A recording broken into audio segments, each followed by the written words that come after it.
ये कहानी भोला नाम के एक 18 साल के लड़के की है जो अभी 11वीं क्लास में पढ़ाई कर रहा था। दोस्तों, कहानी को लास्ट तक सुनिएगा, बहुत ज़्यादा मज़ा आने वाला है कि कैसे भोला अपनी भाभी को उसके मैके ले जाते समय कैसे बीच जंगल में दोनों लोग दुपट्टा बिछाकर खेलते हैं, क्योंकि रास्ते में ही मूड जाता है। भाभी अभी नई और जवान भी थी। भोला एक सीधा सादा और मेहनती लड़का था। कुछ समय पहले उसके बड़े भाई मोहन की शादी हुई थी। शादी के बाद मोहन काम की तलाश में दूसरे शहर चला गया और उसकी पत्नी घर पर अकेली रह गई। दिन बीतते गए और अकेलेपन की वजह से भाभी कुछ उदास रहने लगीं। एक दिन भाभी ने भोला से कहा, देवर जी, मुझे मायके जाना है, क्या तुम मुझे छोड़ने चलोगे? भोला, जो हमेशा अपने परिवार का ध्यान रखता था, तुरंत मान गया। भाभी को बाइक पर बैठाकर भोला उनके मायके की ओर निकल पड़ा। रास्ता सुनसान था और चारों तरफ घने जंगल थे। आधे रास्ते पर भाभी ने अचानक कहा, भोला, बाइक यहीं रोक दो, मुझे थोड़ी देर के लिए कुछ काम है। भोला ने भाभी की बात मानी और बाइक रोक दी। भाभी उसे लेकर जंगल की एक तरफ जाने लगीं। भोला को कुछ समझ नहीं आ रहा था, लेकिन उसने सवाल नहीं किया। जब वे झाड़ियों के पास पहुंचे तो भाभी ने धीरे से कहा, यहाँ मेरी एक पुरानी चीज गिरी थी, मैं इसे ढूंढने आई हूं। भोला को ये बात अजीब लगी, लेकिन उसने उनकी मदद करने का फैसला किया। जैसे ही वे झाड़ियों में कुछ ढूंढने लगे, अचानक कुछ ऐसा हुआ जिसे देखकर भोला के होश उड़ गए। क्या था वह रहस्य? क्यों भाभी ने जंगल में रुकने के लिए कहा था?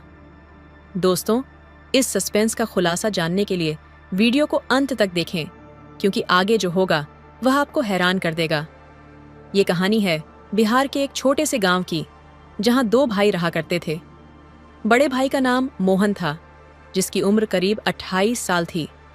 वह दिल्ली में रहकर एक कंपनी में नौकरी करता था और अच्छा पैसा कमाता था। छोटा भाई भोला, जिसकी उम्र करीब 18 साल थी, गांव में ही रहता था। वह घर के छोटे मोटे काम संभालता और अपनी थोड़ी बहुत जमीन पर खेती करता। मोहन अपने छोटे भाई भोला की हर जरूरत का ध्यान रखता। वह दिल्ली से पैसे भेजता, जिनमें से भोला कुछ पैसे खेती किसानी में लगाता और बाकी अपनी जरूरतों के लिए रखता। एक दिन की बात है, भोला के मामा अचानक उसके घर आते हैं। भोला मामा का स्वागत करता है। चाय नाश्ता करते हुए वे आपस में बातें करने लगते हैं।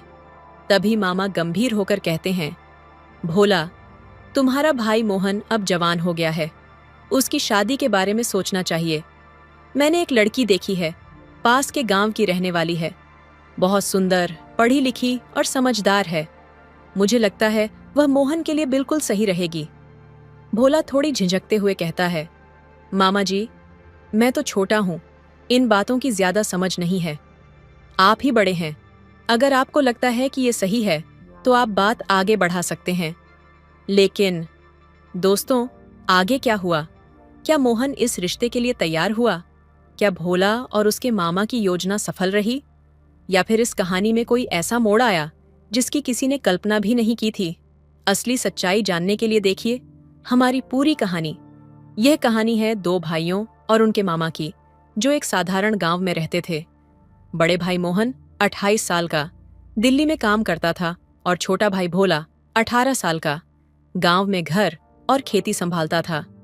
कहानी तब मोड़ लेती है जब भोला के मामा अचानक उससे मिलने आते हैं। बातचीत के दौरान मामा गंभीर स्वर में कहते हैं, भोला, तुम्हारा भाई अब शादी के लायक हो गया है। मैंने पास के गांव में एक लड़की देखी है, वह सुंदर, पढ़ी लिखी और समझदार है, मोहन के लिए बिल्कुल सही रहेगी। भोला थोड़ा झिझकते हुए कहता है, मामा जी, ये तो बड़े भैया का मामला है, आप उनसे ही बात कीजिए। मामा तुरंत मोहन को फोन लगाते हैं और अपना प्रस्ताव रखते हैं। मोहन हंसते हुए जवाब देता है, मामा जी, अगर आपको लगता है कि यह सही है तो आप लड़की वालों से बात कर सकते हैं, मुझे आपकी पसंद पर भरोसा है। कहानी आगे बढ़ती है।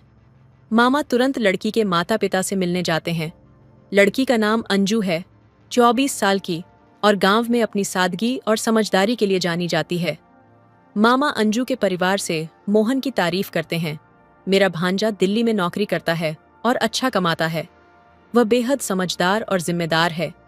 लड़की के माता पिता इस रिश्ते में दिलचस्पी दिखाते हैं और कहते हैं, पहले हम आपके भांजे से मिलना चाहेंगे। अगर हमें वह पसंद आए तो बात आगे बढ़ाएंगे। मामा तुरंत मोहन को फोन करके बुलाते हैं। मोहन अपने काम से छुट्टी लेकर घर आ जाता है।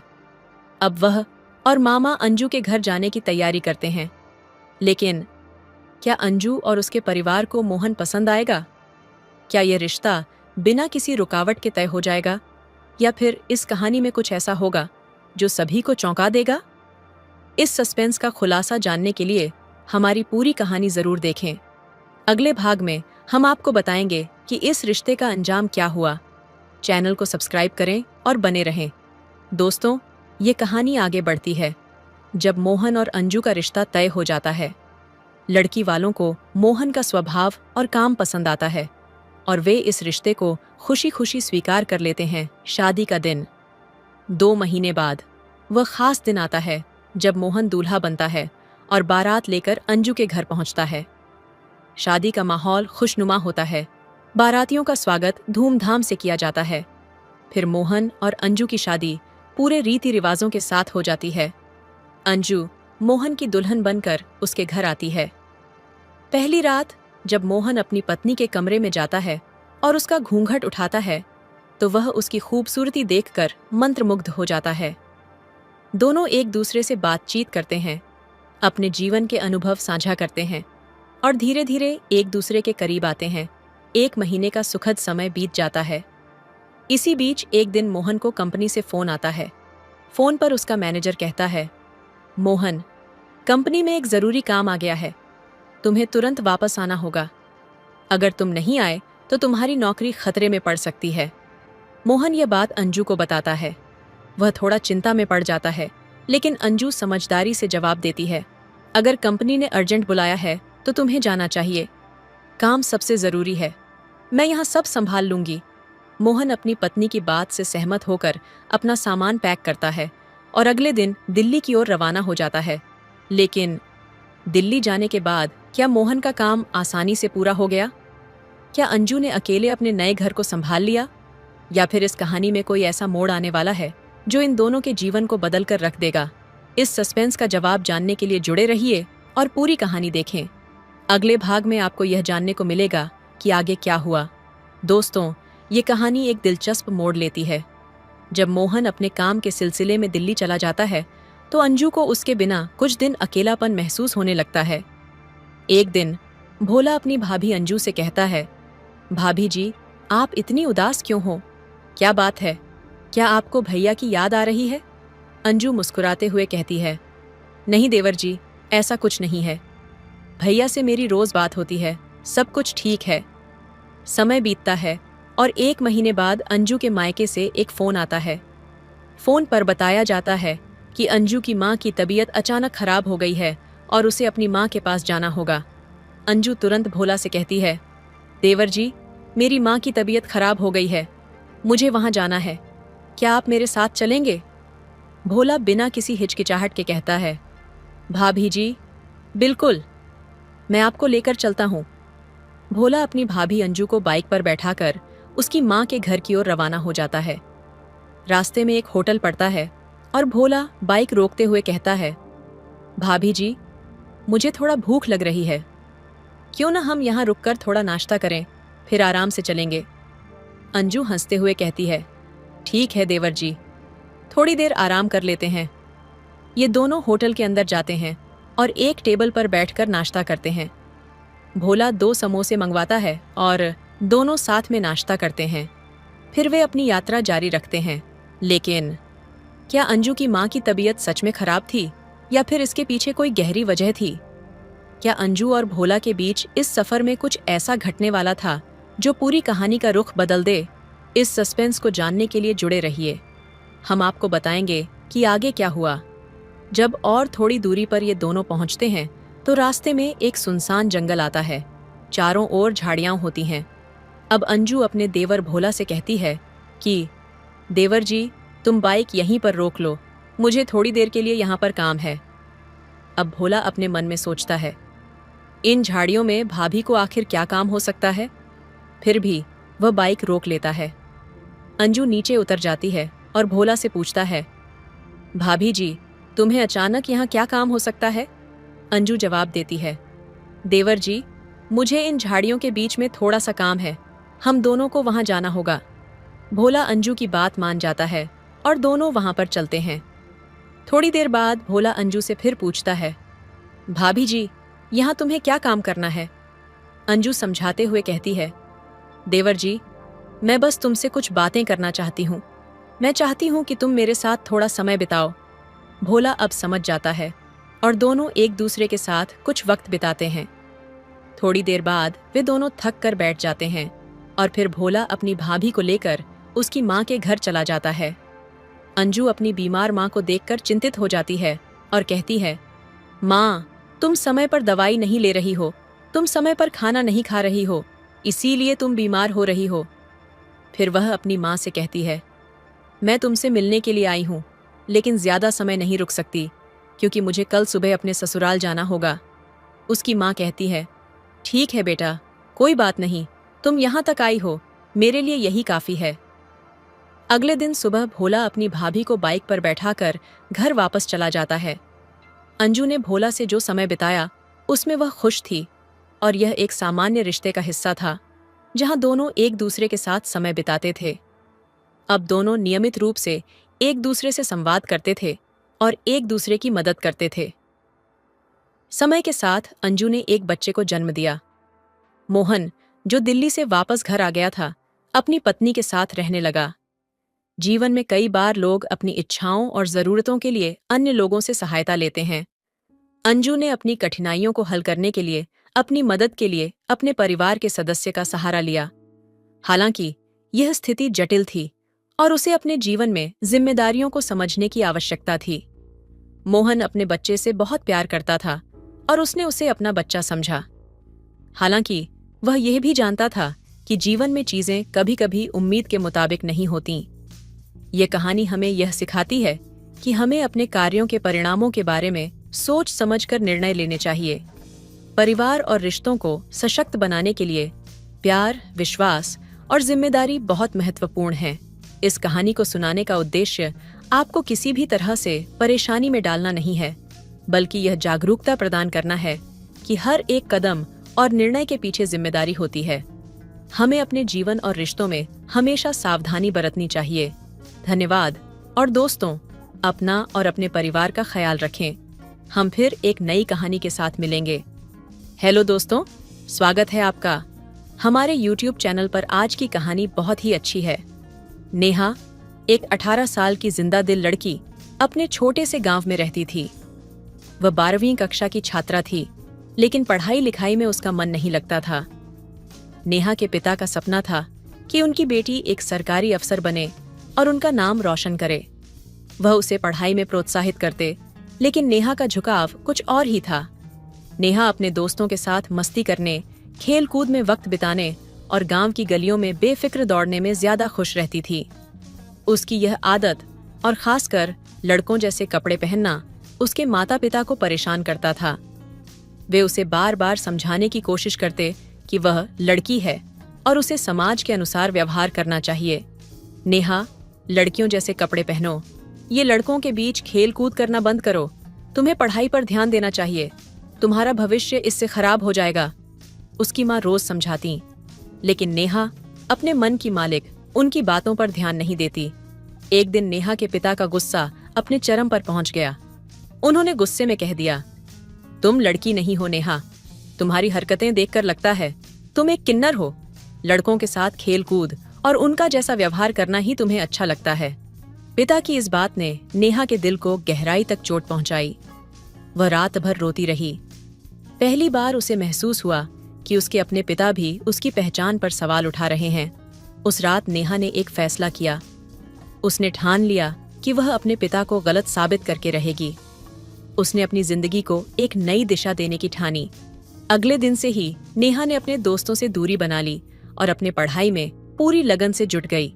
शुरुआत में सबने उसकी बातों को मजाक में लिया। उसके दोस्तों ने ताना मारा, अरे नेहा अब पढ़ाई करेगी, ये तो नामुमकिन है। लेकिन नेहा ने किसी की परवाह नहीं की।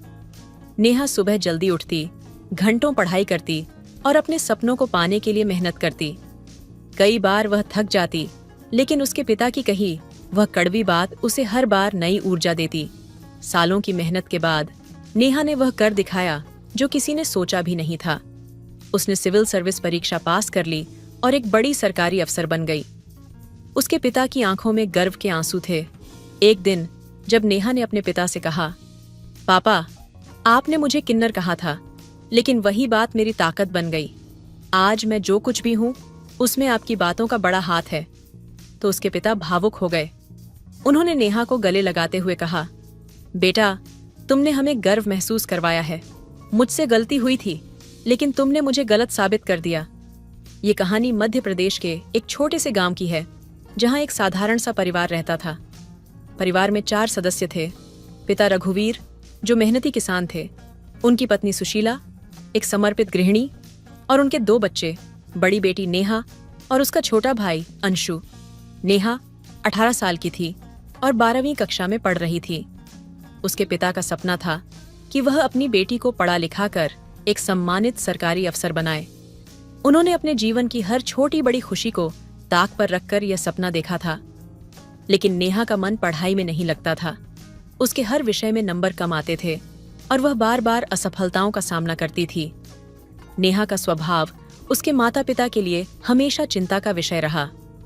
वह लड़कों की तरह कपड़े पहनती, उन्हीं के साथ खेलती और उन्हें अपना साथी मानती। गांव के लोग और समाज के पुराने विचार रखने वाले लोग नेहा के इस व्यवहार को टेढ़ी नजरों से देखते थे। नेहा के माता पिता को यह सब सहन करना पड़ता, लेकिन वे उसे बार बार समझाने की कोशिश करते। सुशीला अक्सर नेहा को प्यार से समझाती, बेटी, तुम लड़की हो।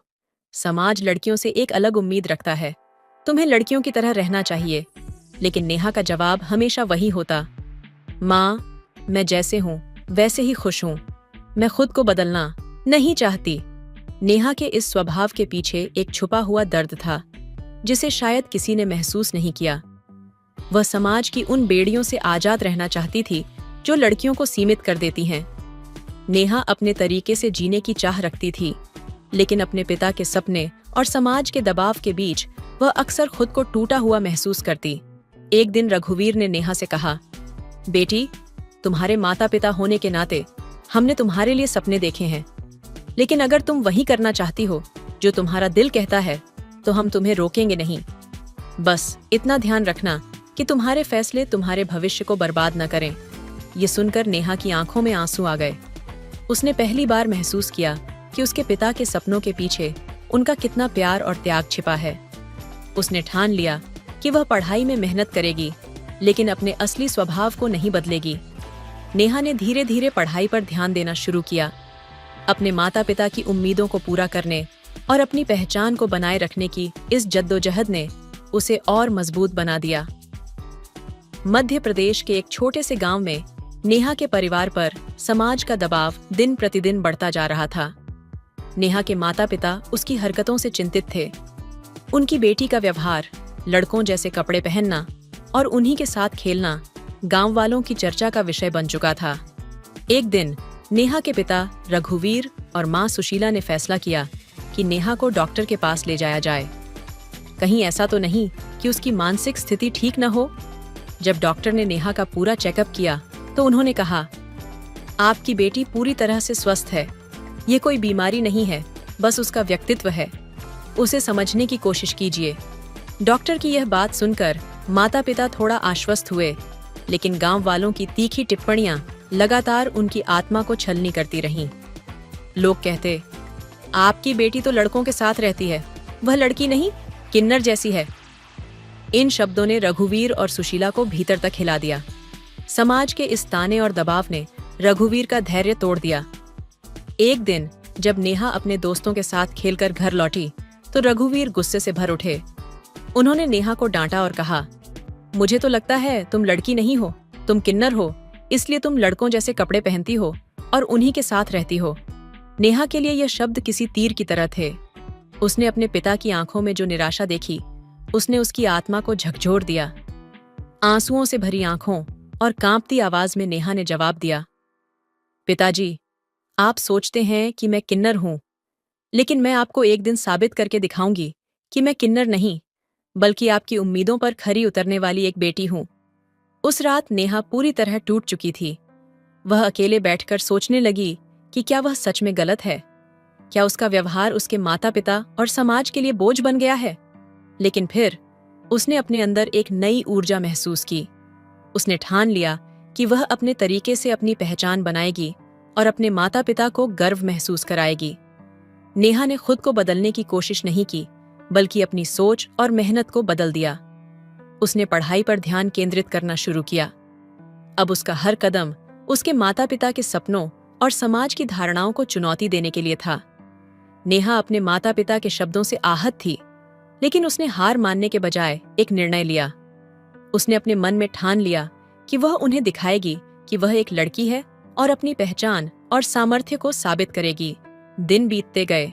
दिवाली का त्योहार आ पहुंचा। गांव में हर जगह रोशनी, पटाखों की आवाज और खुशियों का माहौल था। हर कोई त्योहार की तैयारियों में व्यस्त था, लेकिन इस खुशी के माहौल में नेहा के दिल में कुछ और ही चल रहा था।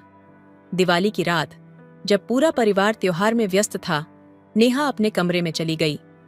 उसकी मां सुशीला उसे बुलाने के लिए कमरे में गईं, लेकिन जैसे ही उन्होंने दरवाजा खोला, नेहा वहां नहीं थी। कमरे का खालीपन देखकर सुशीला का दिल जोर से धड़कने लगा। नेहा, नेहा, कहाँ गई ये लड़की? सुशीला पूरे घर में नेहा को ढूंढने लगी, लेकिन नेहा कहीं नहीं मिली।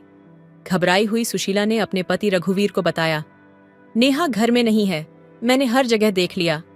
रघुवीर के चेहरे पर चिंता की लकीरें उभर आईं। वह तुरंत गांव के उन लड़कों के पास गए जिनके साथ नेहा अक्सर खेला करती थी। उन्होंने हर किसी से पूछा, क्या तुमने नेहा को देखा है? लेकिन सभी का जवाब एक ही था, नहीं चाचा, हमने नेहा को नहीं देखा। नेहा का कोई पता नहीं चलने पर परिवार पर घबराहट का साया छा गया। वे रात भर जागते रहे, उम्मीद करते रहे कि नेहा कहीं आसपास ही होगी और सुबह तक लौट आएगी। लेकिन सुबह हो गई और नेहा का कोई सुराग नहीं मिला। रघुवीर ने सुबह के उजाले में गांव में फिर से नेहा की तलाश शुरू की। उन्होंने हर चौखट पर जाकर पूछा, लेकिन नेहा का कहीं अता पता नहीं था। सुशीला की आंखों में आंसू थे। उन्हें समझ नहीं आ रहा था कि उनकी बेटी कहाँ चली गई और क्यों। अब यह चिंता सिर्फ माता पिता तक सीमित नहीं रही। गांव के लोग भी नेहा की खोज में शामिल हो गए। हर किसी के मन में सवाल था, नेहा कहाँ गई होगी? क्या उसने कुछ गलत कदम उठाया, या फिर वह किसी अनजान जगह पर चली गई? नेहा की अनुपस्थिति ने हर दिल में बेचैनी भर दी। उसकी मां का रो रो कर बुरा हाल था और रघुवीर अंदर से टूट चुके थे। उन्होंने खुद से कहा, क्या हमने अपनी बेटी को इतना आहत कर दिया कि उसने घर छोड़ दिया? क्या हमारे शब्द उसके लिए इतने कठोर थे कि वह यह सब सह न सकी?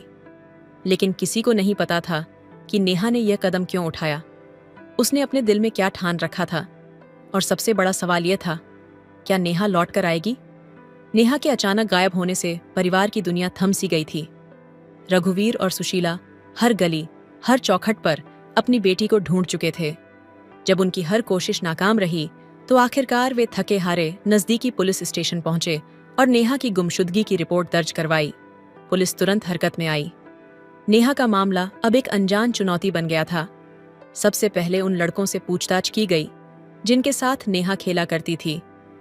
पुलिस एक एक करके हर घर गई, हर लड़के से सवाल किए, लेकिन कोई भी ठोस जानकारी नहीं मिली। हर उत्तर एक बंद दरवाजे जैसा महसूस हुआ। अब पुलिस ने नेहा की कॉल डिटेल निकालनी शुरू की। घंटों तक डेटा खंगाला गया, लेकिन वहां भी कोई सुराग नहीं मिला। ये केस हर गुजरते पल के साथ और जटिल होता जा रहा था। नेहा के माता पिता का रो रो कर बुरा हाल था। सुशीला का चेहरा हर बीते दिन के साथ बुझता जा रहा था। उनकी आंखों से आंसू थमने का नाम ही नहीं ले रहे थे। रघुवीर अंदर से टूट चुके थे, लेकिन अपने परिवार को संभालने की कोशिश कर रहे थे। हर रात उनके मन में यही सवाल गूंजता, नेहा कहाँ होगी? क्या वह ठीक होगी? क्या हमने ही उसे इतना आहत कर दिया कि वह हमें छोड़कर चली गई? 1 हफ्ता गुजर गया। पुलिस पूरी ताकत के साथ नेहा की तलाश में जुटी रही, लेकिन हर दिशा में सन्नाटा ही था। उसके माता पिता की उम्मीदें अब धीमी पड़ने लगी थीं। आखिरकार जब वे दोबारा पुलिस स्टेशन पहुंचे, तो वहां के दारोगा ने कहा, जब आपकी बेटी का कोई सुराग मिलेगा तो हम आपको तुरंत सूचित करेंगे। ये शब्द सुनकर भी उनका दर्द कम नहीं हुआ। नेहा का घर लौटने का इंतजार करते हुए एक और महीना बीत गया। हर गुजरते दिन के साथ उनका दुख गहराता गया। रघुवीर रातों को जागते हुए अपनी बेटी की तस्वीर देखते और सोचते, क्या हमसे कोई गलती हो गई? क्या हमने कभी उसकी बातों को समझने की कोशिश नहीं की? सुशीला के लिए हर सुबह एक नई तकलीफ बन चुकी थी। वह दरवाजे पर बैठी रहती, हर गुजरते इंसान की तरफ उम्मीद भरी नजरों से देखती, जैसे वह कोई खबर लेकर आएगा, लेकिन कोई नहीं आता। इस पूरे समय पुलिस की टीमें हर दिशा में नेहा की तलाश कर रही थीं। गांव और उसके आसपास के इलाकों को खंगाला जा चुका था, लेकिन नेहा का कोई सुराग नहीं मिला। माहौल अब केवल डर और दुख से भरा हुआ था। नेहा की अनुपस्थिति ने घर और गांव दोनों पर एक स्याह छाया डाल दी थी। हर किसी के मन में यही सवाल था, आखिर नेहा कहाँ चली गई और क्या वह कभी वापस आएगी? नेहा के माता पिता की उम्मीद धीरे धीरे मुरझा रही थी। हर दिन उनके दिल में एक नया घाव होता और वे बस एक चुप्पी में जीने लगे थे। रघुवीर और सुशीला हर दिन अपनी बेटी की यादों में खो जाते। एक बार फिर वे पुलिस स्टेशन पहुंचे, लेकिन उनकी उम्मीदें बहुत कम हो चुकी थीं। दारोगा साहब, रघुवीर ने गहरी निराशा के साथ पूछा, क्या हमारी बेटी का कोई सुराग मिला? दारोगा साहब ने धीरे से सिर हिलाया। मुझे अफसोस है, लेकिन आपकी बेटी का कुछ भी पता नहीं चला। हम पूरी कोशिश कर रहे हैं, लेकिन अब तक कोई जानकारी नहीं मिल पाई है। दिन धीरे धीरे महीने और फिर महीने सालों में बदल गए। 6 महीने का वक्त बीत गया। एक दिन फिर से रघुवीर और सुशीला पुलिस स्टेशन गए, जहां उन्होंने उम्मीद के साथ दारोगा साहब से पूछा, क्या अब तक हमारी बेटी का कोई पता चला है? दारोगा साहब की आवाज में एक ठंडापन था। आपकी बेटी का केस अब हम बंद कर चुके हैं, फाइल को बंद कर दिया गया है। रघुवीर और सुशीला की आंखों में आंसू थे, लेकिन उनके पास और कोई जवाब नहीं था। वे चुपचाप स्टेशन से बाहर आ गए, मानो उनकी दुनिया पूरी तरह से थम सी गई थी। उन्होंने सोचा, क्या अब हमें इसे भूल जाना चाहिए? घर लौटते हुए उनके कदम भारी थे। 1 साल गुजर गया और नेहा की यादें धीरे धीरे एक दर्द बनकर उनके दिल में बस गई थीं। लेकिन यह क्या, एक दिन एक चमत्कार हुआ। रघुवीर और सुशीला घर के आंगन में खड़े थे। जब उनकी नजरें अचानक दरवाजे पर पड़ीं, उनका दिल धड़कने लगा। जब उन्होंने देखा, एक लड़की जिसे वे पहचानते थे अचानक उनके सामने खड़ी थी। उनकी बेटी नेहा, जो 1 साल से खो गई थी, अब उनके सामने खड़ी थी। नेहा के हाथ में 1 महीने का बच्चा था और उसके पास एक लड़का भी खड़ा था। यह दृश्य उनके दिलों में एक तूफान सा लाया। सुशीला के होंठ कांपने लगे। वह दौड़ी और नेहा को अपनी बाहों में भर लिया, लेकिन फिर उसकी आंखों में सवाल था, बेटा, ये सब क्या हो रहा है? नेहा की आंखों में एक दर्द और गम था, जैसे वह किसी गहरी जिंदगी की सच्चाइयों से जूझ रही हो। उसने धीरे से अपनी माँ की ओर देखा और कहा, माँ, मैं वो नहीं कर पाई जो आप चाहते थे। उसकी आवाज में ऐसी टूटन थी जिसे सुनकर सुशीला का दिल और भी ज्यादा टूट गया। वह नेहा को समझने की कोशिश करती है, लेकिन वह भी यह समझ नहीं पा रही थी कि उसकी बेटी ने ऐसा कदम क्यों उठाया। नेहा चुपचाप खड़ी रही, अपनी दुनिया में खोई हुई। वह इस वक्त तक नहीं समझ पाई थी कि जिस रास्ते पर वह चली थी, वह उसकी पहचान और आत्मसम्मान को किस हद तक बदल चुका था। नेहा अपनी माँ के पास खड़ी थी। उसकी आंखों में गहरी उदासी थी, जैसे उसके दिल के कई राज अब सामने आने वाले हों। उसने धीमे से कहा, माँ, पापा ने एक बार मुझे कहा था कि मैं लड़की नहीं हूँ। उन्होंने कहा था कि मैं तो किन्नर हूँ और इसीलिए मैं लड़कों के साथ रहती हूँ, लड़कों जैसे कपड़े पहनती हूँ। वह शब्द मेरे दिल में गहरे उतर गए थे। नेहा की आवाज में दर्द था, लेकिन साथ ही एक ठान लिया हुआ जज्बा भी। मैंने यह साबित करने के लिए यह कदम उठाया कि मैं एक लड़की हूँ और मुझे किसी के समझाने की जरूरत नहीं है। उसकी माँ की आंखों में आश्चर्य और गुस्सा था, लेकिन वह चुप थी। नेहा ने जारी रखा, यह बच्चा मेरा है और यह लड़का, ये मेरा पति है। मैंने उससे कोर्ट मैरिज की है। उसकी माँ ने देखा, यह सच था। उसने बच्चे को अपनी गोद में उठा लिया और उसकी आंखों में आंसू थे, लेकिन इन आंसुओं में अब सच्चाई और प्यार था। बेटा, मुझे तुमसे कोई शिकायत नहीं है, माँ ने धीरे से कहा। तुमने जो भी किया वह तुम्हारा अधिकार था, लेकिन मुझे यह सोचने का मौका दो, तुम दोनों को हम अपना लेंगे। नेहा ने अपनी माँ के शब्दों को सुना और उसकी आंखों में एक सुकून आ गया। वह बहुत समय से यही सुनना चाहती थी, लेकिन यह सुनकर उसकी पूरी दुनिया बदल गई थी। उसने एक गहरी सांस ली और अपनी माँ के पास बैठ गई। नेहा के पिता की आंखों में अब आंसू थे। वह अपने ही की पर पछता रहे थे। वह अपनी बेटी के पास आकर खड़े हो गए और उनकी आवाज कांप रही थी। बेटा, मुझे माफ कर दो। मैंने बिना वजह तुम्हारे ऊपर शक किया। मैं जानता हूँ कि तुम्हारे साथ ऐसा करना नहीं चाहिए था। नेहा ने एक पल के लिए अपने पिता की ओर देखा और फिर उसकी आंखों में समझ और ममता का एक अदृश्य बंधन बन गया। पापा, मुझे अब भी आप पर यकीन है। आप मेरी दुनिया हो और मैं हमेशा आपकी बेटी रहूंगी। हम सब एक साथ हैं, यही काफी है, उसकी माँ ने कहा और नेहा को अपने गले से लगा लिया। लेकिन इस घटना के बाद एक सवाल अब भी बाकी था। क्या यह समाज कभी अपने बच्चों को बिना किसी दबाव या शक के देख पाएगा? क्या हम कभी उन शब्दों के असर को समझ पाएंगे जो हम अपने बच्चों पर बिना सोच समझ के कहते हैं?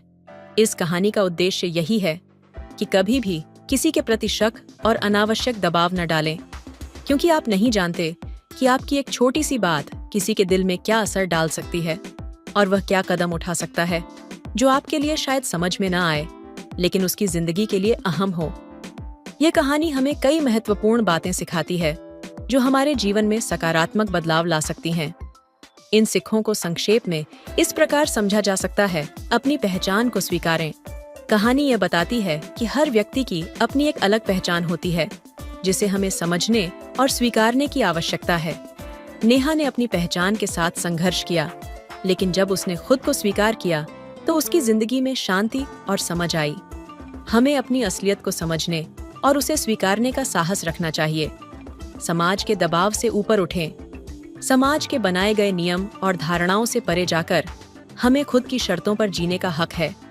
किसी को भी यह अधिकार नहीं है कि वह हमें हमारी पहचान और जीवन के तरीके को लेकर जज करे। हमें खुद पर यकीन रखना चाहिए और अपनी राह खुद चुननी चाहिए। परिवार का समर्थन और प्यार। इस कहानी में परिवार का प्यार और समर्थन सबसे महत्वपूर्ण था। जब नेहा के माता पिता ने अपनी बेटी को बिना शर्त स्वीकार किया तो वह अपनी जिंदगी को सही दिशा में आगे बढ़ा पाई। यह हमें यह सिखाता है कि परिवार की समझ और सहानुभूति जीवन के कठिन समय में सबसे बड़ी ताकत बन सकती है।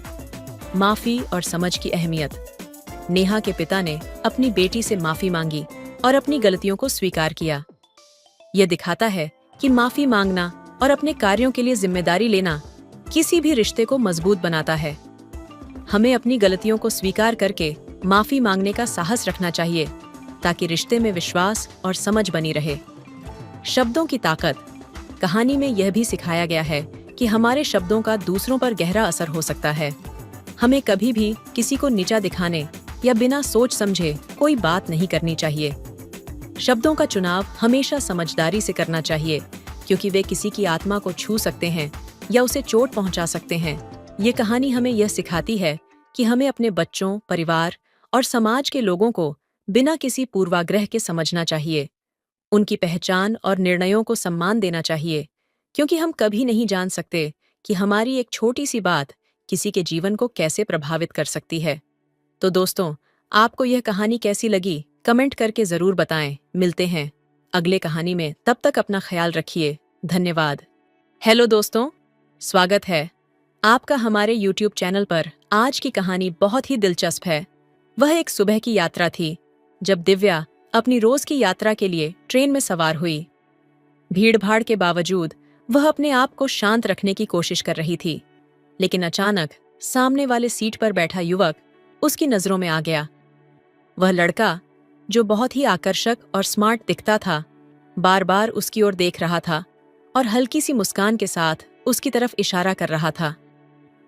दिव्या थोड़ी अचंभित हुई, लेकिन उसके दिल में हलचल मच गई। उसकी मुस्कान ने जैसे उसे जादू सा किया था। धीरे धीरे दोनों की आंखों का मिलना बढ़ने लगा। दिव्या ने भी उसे मुस्कुराते हुए जवाब दिया। ऐसा लग रहा था जैसे दोनों एक दूसरे के ख्यालों में खो चुके थे। कुछ देर बाद लड़के ने धीरे से अपनी बात शुरू की। क्या आप अक्सर इस रूट पर सफर करती हैं? दिव्या ने सिर झुकाते हुए हल्के से कहा। जी हाँ, रोज। लेकिन आप? मैं भी रोज ही आता हूँ, लेकिन आज आपका चेहरा कुछ खास लग रहा था, लड़के ने कहा, और उसकी आंखों में एक चमक थी, जैसे वह सच में कुछ महसूस कर रहा हो। इस छोटे से संवाद ने दोनों को और करीब ला दिया। बातें धीरे धीरे बढ़ने लगीं। ट्रेन के हर स्टेशन पर उनकी मुलाकात और बातचीत गहरी होती जा रही थी। एक दूसरे के बारे में जानने की उत्सुकता बढ़ने लगी थी। दिव्या ने महसूस किया कि उसका दिल तेजी से धड़कने लगा था। लड़का, जिसका नाम आदित्य था, उसे अपने सपनों की तरह महसूस होने लगा। क्या आप जानते हैं, कभी कभी हमें अपनी जिंदगी के सबसे खूबसूरत लम्हे अचानक ही मिल जाते हैं, आदित्य ने मुस्कुराते हुए कहा। दिव्या ने चौंकते हुए जवाब दिया, आपका क्या मतलब है? आदित्य ने उसकी ओर देखा। मेरा मतलब है, आज जब आप मुझसे बात कर रही हैं तो ऐसा लगता है जैसे सब कुछ सही हो गया है, जैसे यह रास्ता मेरे लिए खास है। दिव्या का दिल एक खुशी से भर गया। कुछ पल की चुप्पी के बाद उसने कहा, मुझे भी लगता है कुछ खास है। आपसे मिलकर अच्छा लगा। समय के साथ दोनों की मुलाकातें बढ़ने लगीं। हर दिन ट्रेन में मिलने का इंतजार रहता और हर दिन वे एक दूसरे से और भी गहरे जुड़ते जाते। उनकी बातचीत और मुस्कानें एक दूसरे के दिल में प्यार के बीज बोने लगीं। और फिर एक दिन आदित्य ने दिव्या से कह दिया, क्या तुम मेरे साथ इस यात्रा को हमेशा के लिए करना चाहोगी? दिव्या की आंखों में आंसू थे, लेकिन वो खुशी के थे। उसने हाँ कहा, और दोनों के दिलों में उस ट्रेन की सवारी ने अपनी एक नई शुरुआत की थी। प्यार की सवारी। समय बीतता गया और आदित्य और दिव्या की मुलाकातों ने एक नई दिशा ले ली। हर सुबह की ट्रेन यात्रा अब एक खास इंतजार बन गई थी। दोनों के बीच अब न सिर्फ हल्की फुल्की बातें होती थीं, बल्कि एक दूसरे के दिलों में गहरे राज भी पलने लगे थे। एक दिन जब दिव्या ट्रेन में बैठी थी और आदित्य का इंतजार कर रही थी, उसने देखा कि आदित्य उसके पास आने से पहले ही थोड़ी देर खड़ा होकर उसे देख रहा था। उसकी आंखों में एक गहरी भावनाओं का तूफान था।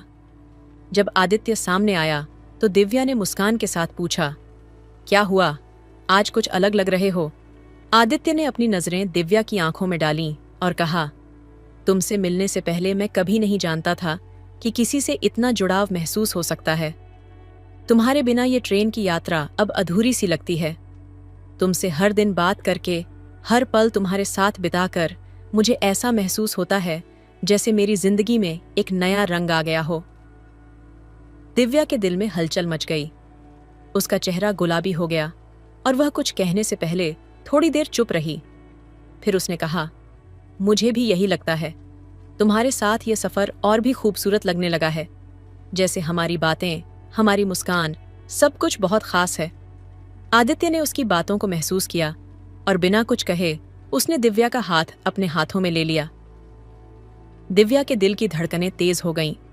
उसका मन कह रहा था कि वह आदित्य के साथ हमेशा के लिए इस सफर पर जाना चाहती है, लेकिन वह डर भी रही थी। डर था कि क्या यह प्यार सच में हमेशा के लिए रहेगा। आदित्य ने दिव्या के हाथों को कसकर पकड़ा और कहा, दिव्या, मैं जानता हूं कि तुम डर रही हो, लेकिन मैं तुमसे एक वादा करता हूं, मैं तुमसे कभी दूर नहीं जाऊंगा। जितनी गहराई से तुम मुझसे जुड़ी हो, मैं भी तुम्हारे साथ उतनी ही गहराई से जुड़ चुका हूं। हम दोनों के बीच यह प्यार, ये रिश्ते की बंधन, ये सफर कभी खत्म नहीं होगा। दिव्या ने उसकी आंखों में गहराई से देखा और धीरे से कहा, मैं भी यही चाहती हूँ आदित्य, इस प्यार को हमेशा के लिए महसूस करना। फिर एक दिन आदित्य ने दिव्या को एक खास जगह पर ले जाने का फैसला किया। ट्रेन के सफर के बाद वह उसे एक पार्क में ले गया, जहां दोनों शांत वातावरण में एक दूसरे के साथ समय बिता सकते थे। आदित्य ने दिव्या के सामने घुटने टेकते हुए कहा, दिव्या, क्या तुम मेरी जिंदगी का हिस्सा बनोगी? क्या तुम मेरे साथ हमेशा के लिए इस सफर पर चलोगी? दिव्या की आंखों में आंसू थे, लेकिन यह खुशी के आंसू थे। उसने हाँ कहा और आदित्य के गले लग गई। उस पल में दोनों का प्यार और भी गहरा हो गया। उनके दिल एक दूसरे के लिए धड़क रहे थे और ट्रेन के सफर से शुरू हुई यह कहानी अब दोनों के जीवन का सबसे अहम हिस्सा बन चुकी थी। अब उनकी मुलाकातें और बातचीत सिर्फ ट्रेन में नहीं, बल्कि हर मोड़ पर एक दूसरे के साथ होती थीं। दोनों ने एक दूसरे का हाथ थामा और हर दिन नए सपनों और खुशियों के साथ अपने प्यार की नई मंजिलों को तय किया। समय के साथ आदित्य और दिव्या का रिश्ता और भी गहरा हो गया। दोनों के बीच की समझ एक दूसरे के प्रति विश्वास और प्यार अब हर पल महसूस होने लगा था। ट्रेन में उनकी मुलाकातें अब किसी खूबसूरत दिन का हिस्सा बन चुकी थीं, लेकिन अब उनका प्यार सिर्फ वहां तक सीमित नहीं था। वे एक दूसरे के जीवन में पूरी तरह से समाहित हो गए थे। एक शाम जब आदित्य और दिव्या एक कैफे में बैठे थे, आदित्य ने अचानक दिव्या से कहा, तुम जानते हो दिव्या, जब से तुम मेरी जिंदगी में आई हो तब से मुझे किसी और चीज की जरूरत नहीं रही। मेरा दिल अब पूरी तरह से तुम्हारा है। तुम्हारे बिना तो जैसे मेरा अस्तित्व ही अधूरा सा लगता है। दिव्या ने उसकी बातों को सुना और उसकी आंखों में एक हल्की सी मुस्कान तैर गई। तुमसे मिलकर मुझे ऐसा लगता है जैसे मेरी सारी खोई हुई खुशियां वापस मिल गई हैं, जैसे जीवन ने मुझे एक नई शुरुआत दी हो, दिव्या ने कहा और आदित्य के हाथ को हल्का सा पकड़ लिया। दोनों के बीच चुप्पी थी, लेकिन वह चुप्पी अब बोझिल नहीं बल्कि आरामदायक और प्यार से भरी हुई थी। फिर आदित्य ने एक गहरी सांस लेते हुए कहा, क्या तुम सोचती हो कि हम दोनों के बीच यह प्यार हमेशा के लिए रहेगा? दिव्या ने उसकी आंखों में देखा और उसके दिल ने तुरंत जवाब दिया, हाँ, मैं जानती हूं कि यह प्यार कभी खत्म नहीं होगा। हम दोनों एक दूसरे के लिए बने हैं। आदित्य ने दिव्या का हाथ मजबूती से पकड़ा और उसे अपने पास खींच लिया। तुमसे एक सवाल पूछूं? बिल्कुल, दिव्या ने हल्की सी मुस्कान के साथ कहा। क्या तुम मेरे साथ अपनी पूरी जिंदगी बिताना चाहोगी? क्या तुम मेरे साथ एक नई यात्रा की शुरुआत करना चाहोगी, जिसमें हम दोनों हमेशा एक दूसरे के साथ हों? आदित्य ने उसके आंखों में गहरी नजर डालते हुए पूछा। दिव्या का दिल तेजी से धड़कने लगा। यह वह पल था जिसका वह इंतजार कर रही थी। उसने बिना किसी हिचकिचाहट के जवाब दिया, हाँ आदित्य, मैं तुम्हारे साथ अपना पूरा जीवन बिताना चाहती हूं। आदित्य के चेहरे पर एक विशाल मुस्कान फैल गई।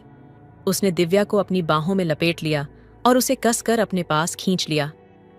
वह महसूस कर रहा था कि यह वह लम्हा था जो उन्होंने हमेशा के लिए चाहा था।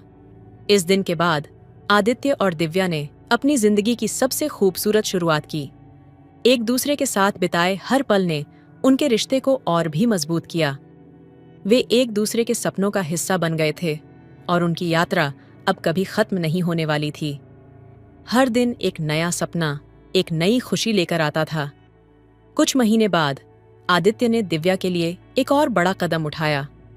उसने दिव्या को एक खूबसूरत जगह पर ले जाकर एक इम्प्रेसिव तरीके से उसे प्रपोज किया। दिव्या, तुम्हारे बिना मेरी जिंदगी कुछ भी नहीं है। क्या तुम मेरी जिंदगी की सबसे बड़ी खुशी बनोगी? आदित्य ने अपनी आंखों में विश्वास और प्यार की गहरी भावना के साथ कहा। दिव्या की आंखों में आंसू थे, लेकिन वह खुशी के थे। उसने कहा, हाँ आदित्य, मैं हमेशा तुम्हारे साथ रहूंगी। इस तरह आदित्य और दिव्या की प्रेम कहानी एक नई ऊंचाई पर पहुंच गई और दोनों ने अपने जीवन की सबसे बड़ी यात्रा की शुरुआत की। एक यात्रा जो हमेशा के लिए एक दूसरे के साथ थी। दिव्या और आदित्य के रिश्ते ने अब एक नई गहराई पकड़ ली थी, लेकिन उस गहराई के साथ कुछ ऐसा था जो नजर नहीं आ रहा था, कुछ ऐसा जो उनके बीच सस्पेंस बना हुआ था। उनकी नजदीकी और प्यार अब सबके लिए एक मिसाल बन चुका था, लेकिन दोनों के बीच एक अजीब सी खामोशी भी थी, जैसे हर पल कुछ और होने वाला हो जो उन्हें पता नहीं था। एक शाम जब आदित्य और दिव्या समुद्र के किनारे अकेले बैठे थे, दोनों की आंखों में एक अजीब सी बेचैनी थी। समुद्र की लहरों की आवाज जो कभी उन्हें शांति देती थी, अब एक नई बेचैनी पैदा कर रही थी। आदित्य ने अचानक दिव्या का हाथ पकड़ा और उसकी आंखों में गहरी नजर डालते हुए कहा, दिव्या, मैं तुमसे कुछ बेहद महत्वपूर्ण बात करना चाहता हूं। दिव्या ने उसकी ओर देखा। उसकी आंखों में एक सवाल था। क्या हुआ आदित्य? तुम इतने गंभीर क्यों हो? आदित्य के चेहरे पर एक हल्का तनाव था। वह कुछ कहने के पहले बहुत देर तक चुप रहा। फिर उसने कहा, मैं चाहता हूं कि तुम जानो, तुम्हारे साथ बिताए गए हर पल ने मुझे अपने बारे में बहुत कुछ सोचने पर मजबूर किया है। मैं तुमसे बहुत प्यार करता हूं, लेकिन अब मैं यह भी महसूस करता हूं कि हमारी जिंदगी के कुछ ऐसे पहलू हैं जिन्हें हमें अभी तक सामने नहीं लाया है। दिव्या ने उसकी ओर ध्यान से देखा। वह जानती थी कि आदित्य की भावनाएं सच्ची हैं, लेकिन उसकी बातों में एक रहस्य भी था। क्यों? क्या ऐसा कुछ है जिसे तुम मुझसे छुपाना चाहते हो? दिव्या ने धीमे से पूछा। आदित्य ने सिर झुकाते हुए कहा, नहीं दिव्या, ऐसा नहीं है, पर कुछ बातों को हमें एक साथ सुलझाना होगा। कुछ चीजें हैं जो हमारे रिश्ते को एक नए मोड़ पर ले जा सकती हैं। उसकी आवाज में गहरी चिंता थी, जैसे वह किसी अनजानी परेशानी का सामना कर रहा हो। क्या तुम मुझे बताओगे? दिव्या की आंखों में सच्ची चिंता थी और उसकी आवाज में एक गहरी आत्मीयता थी। उसने आदित्य के हाथ को कसकर पकड़ा, जैसे उसे टूटने से बचाना चाहती हो। आदित्य ने एक गहरी सांस ली। दिव्या, मैं जो कुछ भी कह रहा हूं वह मेरे दिल से निकल रहा है। मैं चाहता हूं कि तुम मुझे समझो। मेरे जीवन में एक रहस्य है जिसे मैंने कभी तुमसे साझा नहीं किया। ये कुछ ऐसा है जो मेरे अतीत से जुड़ा है और जो अगर तुम जानोगी तो शायद तुम्हें बहुत बुरा लगेगा। दिव्या की धड़कन तेज हो गई। उसकी आंखों में सवाल थे, लेकिन उसे महसूस हुआ कि यह वह पल है जब आदित्य को पूरी तरह से समझना और स्वीकारना होगा। तुम मेरे लिए जितने महत्वपूर्ण हो, उतने ही मेरे लिए तुम्हारे राज भी हैं। अगर तुम चाहो तो मैं तुम्हारे साथ मिलकर हर चुनौती का सामना करूंगी। आदित्य की आंखों में एक कशमकश थी। तुम सच में मुझे समझने के लिए तैयार हो? आदित्य ने पूछा, जैसे वह यह जानना चाहता हो कि दिव्या को उसकी कमजोरियों का सामना करने के लिए तैयार किया जा सकता है। हमने मिलकर बहुत कुछ पार किया है आदित्य। अगर तुम सच में मुझे अपना मानते हो तो मैं तुम्हारी हर बात समझने के लिए तैयार हूं। दिव्या ने पूरी सच्चाई से कहा। उसकी आवाज में एक तरह का विश्वास था, एक ऐसा विश्वास जो उसने खुद के लिए भी कभी महसूस नहीं किया था। आदित्य ने दिव्या की ओर देखा और फिर धीरे धीरे एक टुकड़ा चुप्पी में बसा लिया। मैं तुम्हें एक बात बताऊं दिव्या, आदित्य ने कहा, मेरे अतीत में एक गहरी दर्दनाक कहानी है जो अब तक मैं किसी से नहीं कह सका। मैं जानता हूं कि अगर तुम इसे जानोगी तो शायद तुम मुझसे दूर हो जाओ, लेकिन मैं चाहता हूं कि तुम जानो, तुम्हारे बिना मेरी जिंदगी कुछ भी नहीं है। दिव्या की आंखें सवालों से भरी हुई थीं, लेकिन उसने आदित्य के हाथ को और कसकर पकड़ लिया, जैसे उसे ढूंढने के लिए कुछ जरूरी था। तुमसे कोई बात हो या न हो, मैं तुम्हारे साथ हूं आदित्य। तुम जितना चाहो खुलकर मुझसे बात करो। आदित्य ने एक लंबी सांस ली और फिर, जैसे उसे एक और कदम बढ़ाने का साहस मिला, उसने कहा, मैं तुम्हें बताता हूं। उस रात की खामोशी ने दोनों के बीच एक नई शुरुआत की और आदित्य ने दिव्या को अपनी जिंदगी का सबसे गहरा राज बताया। वह राज जिसने उनके रिश्ते को एक नई राह पर डाल दिया। लेकिन सवाल यह था, क्या दिव्या इस राज के बाद आदित्य से और भी ज्यादा प्यार करेगी या वह उसे दूर कर देगी? दिव्या और आदित्य के बीच एक अजीब सा सन्नाटा था, जैसे दोनों के बीच एक कांच की दीवार खड़ी हो। समुद्र के किनारे, जहां उनकी बातचीत अक्सर प्यार और सपनों से भरी होती थी, वहां आज एक अलग ही खामोशी थी। आदित्य के शब्दों ने जैसे हवा में एक नई हलचल पैदा कर दी थी। वह पहले कभी ऐसा गंभीर नहीं था। दिव्या के दिल की धड़कन तेज हो गई थी और एक अजीब सा सस्पेंस उसकी आत्मा में गहरे उतरने लगा था। आदित्य ने एक और लंबी सांस ली। फिर उसकी आंखों में कुछ छुपा हुआ था, कुछ ऐसा जिसे वह कभी जाहिर नहीं करना चाहता था, लेकिन आज वह उसे खोलने के लिए मजबूर था। दिव्या, उसने धीरे से कहा, मुझे तुमसे एक बहुत बड़ी बात करनी है जो मैंने कभी किसी से नहीं साझा की। तुमसे यह कहना मेरे लिए सबसे कठिन होगा, लेकिन अब मैं खुद को इससे जुदा नहीं रख सकता। दिव्या ने उसकी बातों को गंभीरता से सुना और फिर पूछा, क्या है आदित्य? क्या तुम मुझसे कुछ छुपा रहे हो? आदित्य ने एक पल के लिए अपनी नजरें झुका ली, फिर एक गहरी सांस लेकर कहा, मेरे अतीत में कुछ ऐसा है जो मेरी पूरी जिंदगी बदल चुका है और मैं डरता हूं कि अगर तुम इसे जानोगी तो तुम मुझसे दूर चली जाओगी। दिव्या ने उसके शब्दों को पूरी तरह से समझने की कोशिश की।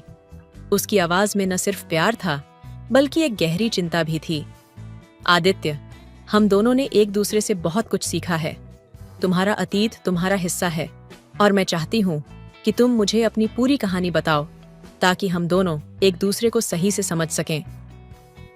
आदित्य ने कुछ देर चुप रहकर उसकी ओर देखा, जैसे वह खुद को तैयार कर रहा हो। फिर उसने धीरे से कहना शुरू किया, दिव्या, मैं कभी वह आदमी नहीं था जो तुम्हें अब नजर आता है। मैं एक बेहद मुश्किल और खतरनाक दुनिया से निकला हूँ और कभी सोच भी नहीं सकता था कि मेरा जीवन इतना बदल जाएगा। मैं एक ऐसे काम में शामिल था जिसे मैं अपनी जिंदगी का सबसे बड़ा अंधेरा मानता था।